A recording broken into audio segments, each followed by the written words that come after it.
Yo, welcome to Hard Pass. I am your host, Jacques Slade. It's the show that tackles the quintessential sneakerhead fear, not having the coolest shoes in the room.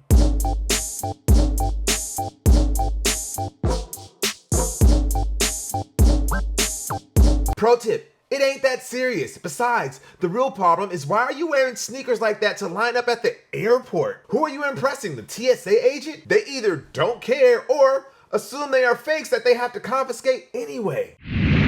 Let's start with some hot takes. Shang Chi star Simu Liu was in attendance during a San Francisco Giants game this past week to throw the ceremonial first pitch. Now, being an LA guy, I feel obligated to say that I wish he was doing that in Dodger blue, but it was cool to see Simu rocking the Air Jordan 1 Starfish during the pitch and then doing a backflip afterwards. Great.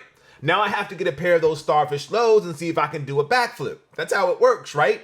It's like the 10 rings. You rock them and then you can do cool stuff. I buy a pair of Starfish Jordans and now I'm doing backflips in my unboxing videos. It'll be fine, but just in case, I'll just post a graphic of my insurance information in the next video. Oh, and more on Shang-Chi a little bit later. Now, I stand by my statement that the Under Armour Curry 8 Flow was one of the best, if not the best new signature shoe of the last season, and it looks like the shoe is making an impact off the court too. For the Solheim Cup, Team USA golfer Yanimi No was wearing the golf versions of the Curry 8. Of course, I had to check if UA had actually made those shoes available, but nope. It's still just the plain black and white colorway that's been out for a second. Really don't want Under Armour to be the next Jordan brand that doesn't give us the golf shoe that we actually want. I'm just saying. By the way, shout out to the game's best at the Solheim Cup because many of them, like Mina Harage in her custom Jordan ADG3, was wearing customized golf shoes as part of the competition. And props to Bubba Watson for being an advisor to the team and being there the whole time while rocking a pair of the Jordan 1 Low Spades. More sneakerheads getting into golf, please. I like this. PJ Tucker continues to be the sneaker king when he responded to the not-so-subtle challenge from Devin Booker. A few months ago, Booker was seen rocking a never-before-seen Kobe 4 PE. Playfully, I'm assuming, Booker declared that PJ ain't got these, which I'm sure set off PJ's sneaker spidey sense. Flash forward to now, and PJ got him, to which Booker replied that it took PJ 2 months. Why do I get the feeling this is not the end of this story? Congratulations to Derek Jeter on his Hall of Fame induction this past week. No, not the Players Hall of Fame. He's been in there since like the 90s. The actual Baseball Hall of Fame. The New York Yankees shortstop and captain was a rare one during his playing days, rocking Jordans way before today's generation of stylish retro PE cleats. He even had a signature training line that had 10 entries. Not gonna lie, I mostly remember the first one and the last one. I think he had 8 other entries in between those two, not sure. Anyway, congrats to the captain. I tip my hat to you, sir.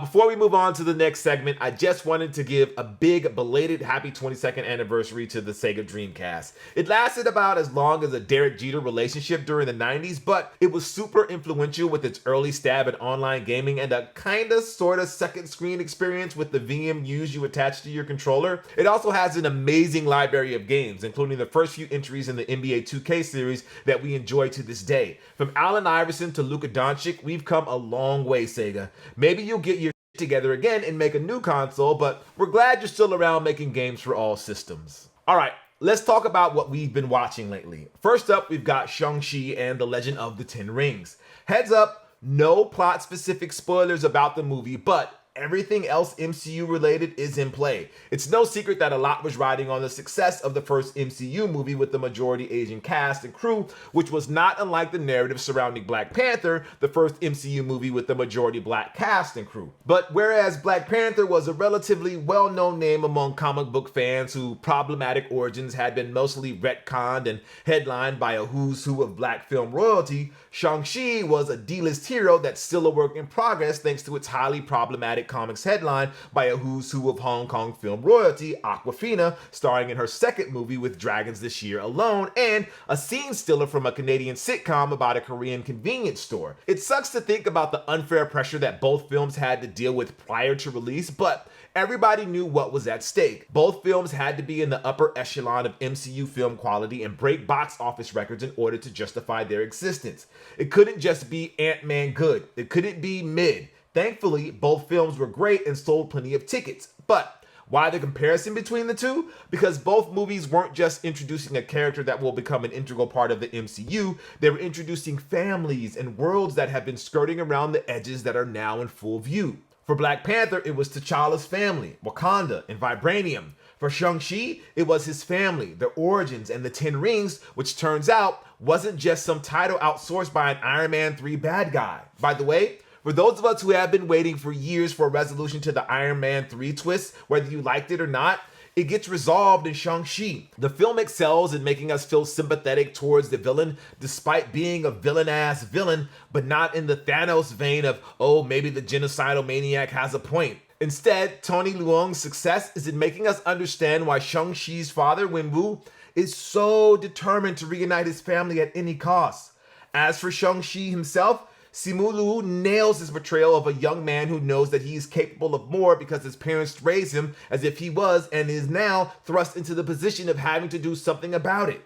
It's the immigrant experience, but with fancier fights and buses and scaffolding on high-rise buildings. And those fights, man, it's far and away the best fight choreography in any MCU film. From violence to the framing to the music, everything just flows. You never feel like there's too many camera cuts and CGI mucking things up, even though there is a good amount of both because, duh, it's a Marvel movie. At the risk of revealing even more if you haven't seen it or are just waiting for it to pop up on pay-per-view or Disney+, go see Shang-Chi. Not just because you're supporting Asian representation in American film, which we should anyway, because we should always be lifting up diverse voices to be seen on screen, but because it's a very good entry into the MCU. And Shang-Chi is going to be a big deal the next time we get an Endgame-like sequence years from now. Might as well get in on the ground floor. Oh, and there's 2 post-credit scenes, so stick around even after the first one ends. Okay, moving on to pro wrestling, more specifically AEW and the fallout from their pay-per-view All Out.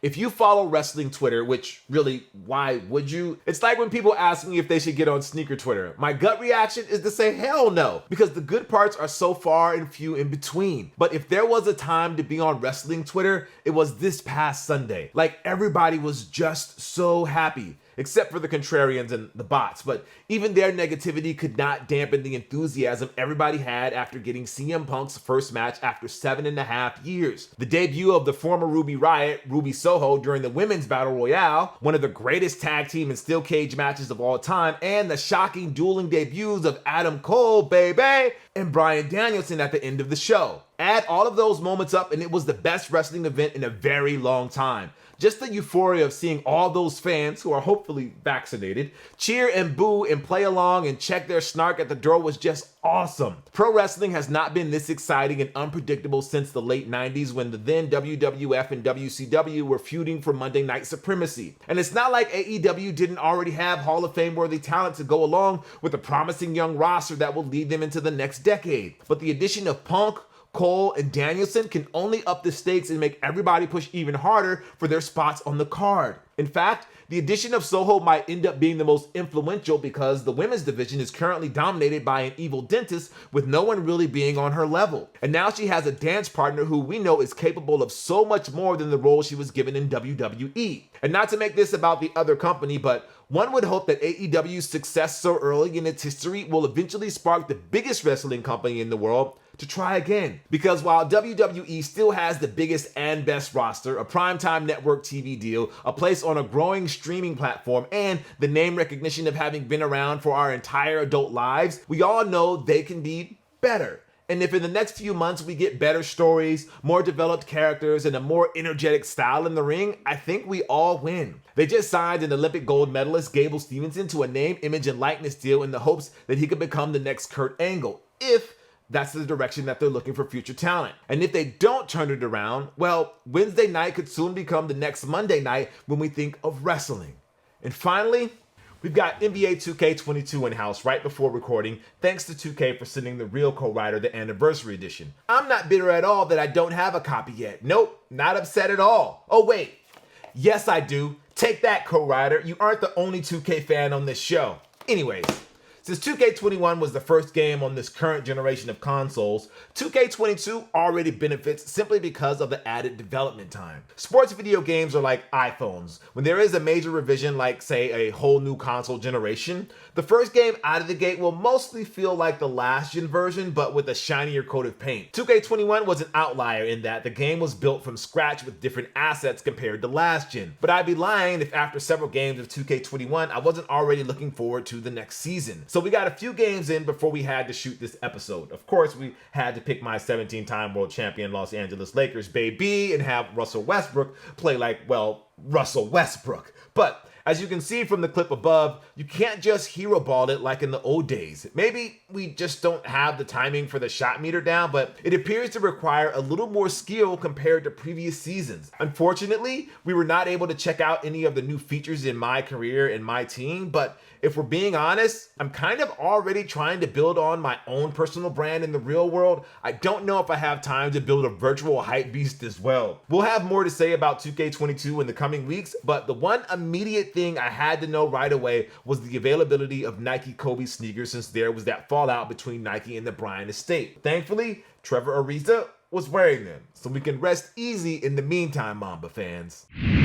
Let's move on to the Heat Check, where we bring you everything that's dropping this week. All right, let's get the dunks out of the way first, because as you all know, their release dates are always being pushed back. Well, I should say almost always being pushed back. We have the Nike Dunk Low Championship Red on the 16th for $100, the Nike Dunk High 1985 Black Acid Wash on the 17th for $130, Quarter Snacks Nike SB Dunk Low on the 18th, Social Status Nike Dunk Mid Strawberry Milk on the 18th, and then we have the Adidas Yeezy Boost 700 MN Honey Flux on the 13th for $220. According to Amico, Honey Flux is a creamy color that increases flow when layered over glaze. Opaque honey and cream at cone 5 that shifts to a beautiful fluid white with Honey Flex at cone 6. We have the Sakai Clot Nike LD Waffle Orange Blaze on the 14th for $170.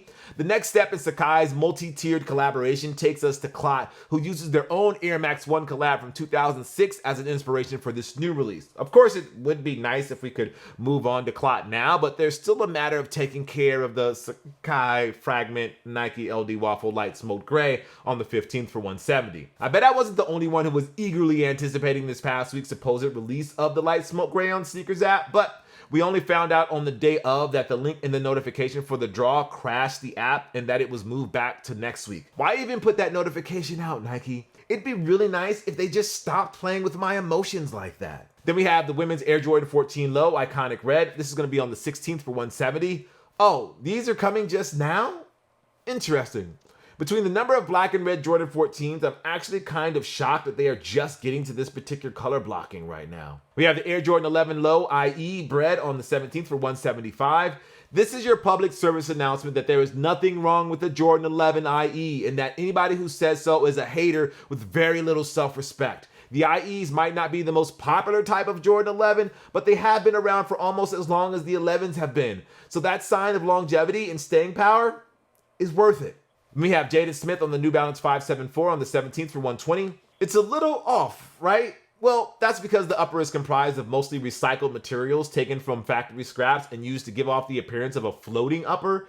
It's daring for sure, but I admire the creativity and just hope the random colorway that I get is actually worth it. Then we have the Adidas Yeezy Foam Runner Acre on the 18th for $80. According to Wikipedia, Acre, I don't know, it's a natural clay earth pigment, which is a mixture of ferric oxide and varying amounts of clay and sand. It ranges in color from yellow to deep orange or brown. It's also the name of the colors produced by this pigment, especially a light brownish yellow. We have the Adidas Yeezy 500 Brown Clay on the 18th for $200. Brown clay, or pelagic clay, is a type of pelagic sediment. Pelagic clay accumulates in the deepest and most remote areas of the ocean. It covers 38% of the ocean floor and accumulates more slowly than any other sediment type, at only 0.1 to 0.5 centimeters per 1,000 years. Then we have the Air Jordan 13 Obsidian on the 18th for $190. The big brother to the 2018 low release, this new drop has most of the same elements and color blocking, so it's basically a new Hornets colorway for Jordan brand guys on the team to wear. And then my pick of the week is the Nike Basketball Daughters. These are on the 17th. As an homage to the most important people in their lives, it's a triple pack featuring the Nike Kyrie 7, the PG 5, and Mimi Plange's designed Nike LeBron 18 Low. While it Doesn't seem like the LeBron will release alongside the Kyrie and PG. One could make the assumption that the canceled Nike Kobe 6 Mambacita that paid tribute to the late Gianna Bryant could have been part of this pack if Nike and the Kobe Bryant estate had been able to come to a deal. And now for a heat check on Jordan Brand's retro slate for the holiday 2021 season. So in the interest of time and honestly a slow week in sneaker related news, we're going to be grading these retros on the heat check scale, which means none of the numbers will actually make sense, but I think you can tell which ones we're most excited about. First, we have the Air Jordan 14 Winter. 5 Funkmaster Flex 1 driving shoes by Lugs out of 10 bootcut jeans. Then we have the women's Air Jordan 14 Low Shocking Pink. 3 pink lemonades out of 10 hot dogs on a stick. Yes, you heard that right. 10 hot dogs, 1 stick. Then we have the Air Jordan 13 Court Purple. 17 banners for my 17-time world champion Los Angeles Lakers, baby. Out of 18 banners for my soon-to-be 18-time world champion Los Angeles Lakers, baby. We have the Air Jordan 12 Royalty. 8 pairs of the Air Jordan 12 Taxi out of 10 pairs of the Air Jordan 12 Wings. It's actually more of a math thing where you could add the Taxi and the Wings, and what do you get? These. Then we have the Air Jordan 9 Chili Red. 6 people on Twitter saying Chile and me not always catching what it means out of 10 pairs of the Air Jordan 9 Motorboat Jones. I gotta say though, Chili Red and Motorboat Jones could have been an amazing tag team in Southpaw Regional Wrestling. Then we have the women's Air Jordan 5 Bluebird. 9 eye rolls out of 10 times my niece plays Let It Go from Frozen in the car when the movie was new and the biggest thing in the world. Then we have the Air Jordan 5 Jade Horizon. 4 trips to the Botanical Garden out of 10 Community Garden dunks. That's a good one. Then we have the Air Jordan 3 SE Camo. 7 copies of the next Call of Duty out of 10 Cactus Jack collabs with brands that don't make any sense at all. Then we have the Air Jordan 3 Pine Green. 8 Jordan 3 Sport Royals out of 10 Air Jordan 3 Court Purples. Then we have the Air Jordan 1 High Bordeaux. 4 bottles of Carmelo Anthony's upcoming wine out of 10 bottles of Cinco Roll Tequila, co-owned by Michael Jordan. And then we have the women's Air Jordan 1 Atmosphere. 8 rumors that these were based on MJ's love of bubblegum out of 10 wrappers of actual Michael Jordan bubblegum. We have the Air Jordan 1 Handcrafted. 9 trips to the swap meet out of 10 marks who thought those Union ones were fake at the actual swap meet. Air Jordan 1 Patent Leather Bread. 1,000 tweets saying they don't mess with patent leather ones out of 10,000 tweets saying, these are growing on me. It's time for this week's Hard Pass, where we took a look at something in the culture that, just needs to go, like tribalism. Earlier in the show, we talked about how awesome it was to see that wrestling fans were just happy with AEW's pay-per-view that made people excited for fake fighting for the first time in a long time. Of course, that happiness lasted all of about a day before we got WWE hardheads and AEW stans just going at it on social media. I think AEW fans got way ahead of themselves and started claiming that All Out was the greatest pay-per-view since WrestleMania 17 from 2001, the widely agreed greatest wrestling pay-per-view ever. Now, keep in mind that WrestleMania 17 is literally 20 years old, and we have had time and distance to really dissect the show and break down what made it great without recency bias. All Out was this past Sunday. I think everybody needs to slow their roll and not saying things that they can't take back, especially when your take goes viral. There's few things more embarrassing on social media than having a tweet that's so bad that everybody saves it as a meme and uses you as an example of a stupid take. But more than that, can we just enjoy the thing we just all watched and not have to get in dumb fights about it on the internet? The best thing that can ever happen to WWE is competition. Ideally, and the recent news about AEW topping WWE in key rating demographics should bear this all out, all of this hype will force WWE to give a damn again. When Nike, a brand that was fairly conservative about how they handed out collaborations for the longest time, started to see that Adidas was getting buzz and big sales numbers from Yeezys, they started employing the likes of Virgil Abloh and Travis Scott and more. You would think that would make sneakerheads happy, like, yay for brands that are actually trying, but nope. People dug in and became even more loyal to the brand they supported. That's dumb, man. Corporations are not our friends. Eventually, even AEW is gonna have their stumbles. Hell, they just went through it earlier this year when they misjudged how people would react to the ending of their much-hyped death match between Kenny Omega and Jon Moxley. That wasn't even the biggest botch that night because after weeks of hyping it up as the greatest free agent signing ever, AEW introduced Christian Cage. Great hand, very popular guy, but not on the level of the guys and girls the company brought in the past few weeks. and give it time. AEW will find a way to mess this up, just like all brands find ways to mess up whatever momentum they have. So instead of looking like a clown for waving the flag for a company that doesn't pay you, just enjoy the show, love what you love, critique what you don't like, and move on to the next thing. Like, look at this studio. Yes, it's filled with plenty of Nikes, but if tomorrow Asics or Onitsuka Tiger or Saucony came out with a killer sneaker with a hot design, you better believe we will have a pair here to unbox. I'm not gonna be that dude on social media who is just gonna drop snark whenever a brand I don't ride for makes something dope. It's just silly, man. Let's just get over it and enjoy the shows. Not one show, all the shows. All right, that's gonna do it for this show. Thank you guys for watching Hard Pass. I am Jacques Slade. I'll see you next week, but not before I show you my new favorite thing, watching this guy spin rings.